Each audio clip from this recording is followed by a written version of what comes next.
Hello, classmates. My name is Leah Miles, and today I will be talking about the altarpiece by Bonaventura Bilingeri, Scenes from the Life of St. Francis in 1235.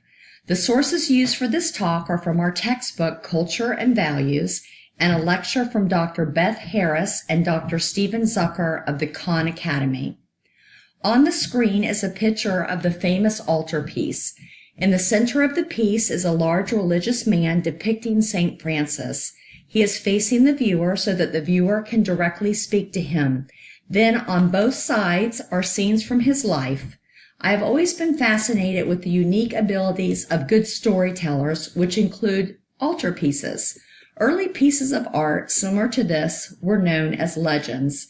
This comes from the Latin language and it means to read, because they were meant to be read aloud. The storyteller would teach about the saint, his life, and devotion.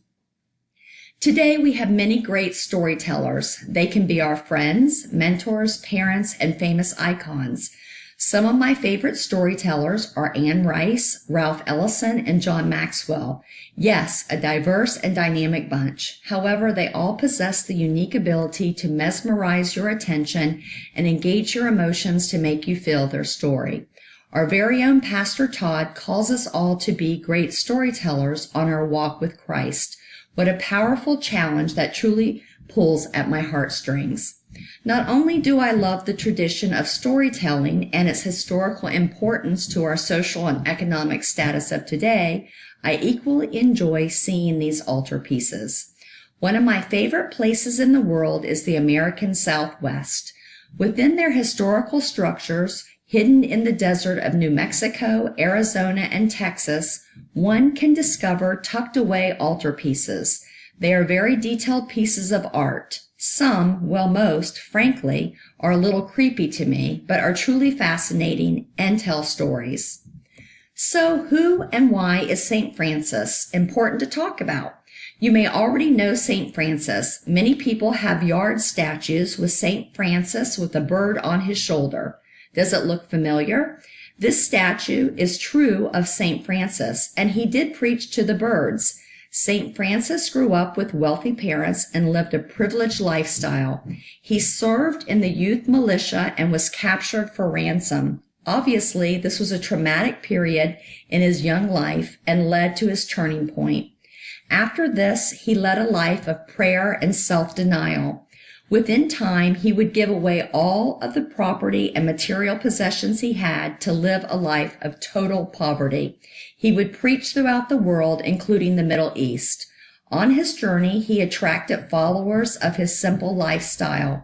These followers were called the Little Brothers, and by 1218, he would have over 3,000 members.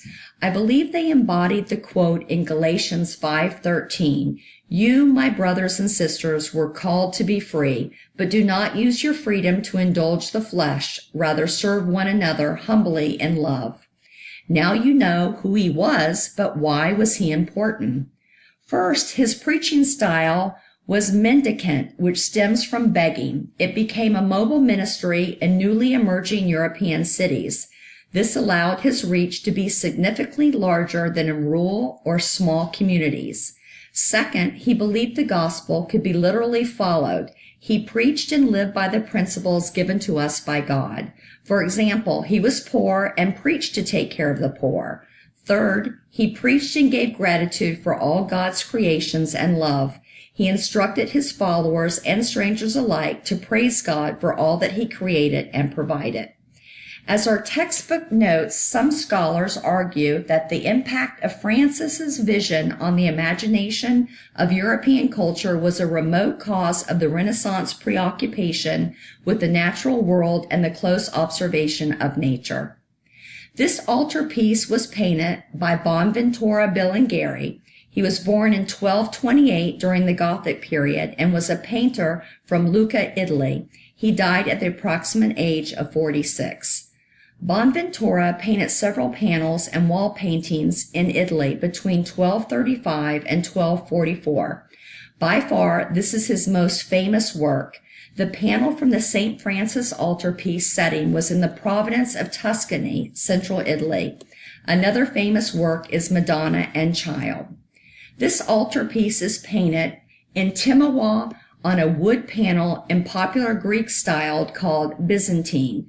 Byzantine was the primary style of this particular time period. The main subject on the center panel is St. Francis. He is wearing clerical garb of the order he founded, called the Franciscans, or the Little Brothers. It is said St. Francis in 1224 meditated on the passion of Christ and Christ's crucifixion, that eventually his own body bore the marks similar to Christ's. We can relate this to Romans 12:1 to his worship. Therefore, I urge you, brothers and sisters, in view of God's mercy, to offer your bodies as a living sacrifice, holy and pleasing to God. This is your true and proper worship. The other panels are styled after manuscripts and show scenes from his life and are shown with Byzantine characteristics. This includes formal composition, frontal pose, and absence of modeling. The panels have linear flatness, a shallow space, and a golden background.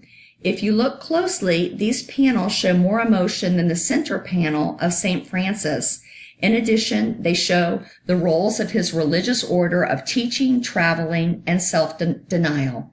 Look closely to the upper left panel and you will see the image of St. Francis meditating on Christ's sacrifice. The second image is of many followers who are preaching to the birds. They would preach to the birds if no one was listening. The act of preaching in this style, I believe, is a continuation of the preacher's relationship with God and has less to do with the audience. The next screen shows the different scenes on the right. Can you see the golden background and frontal posture? I appreciate the opportunity to share this time with you and hope this art talk inspired you to continue to carry on the art and tradition of storytelling. Now I ask you, what is your story?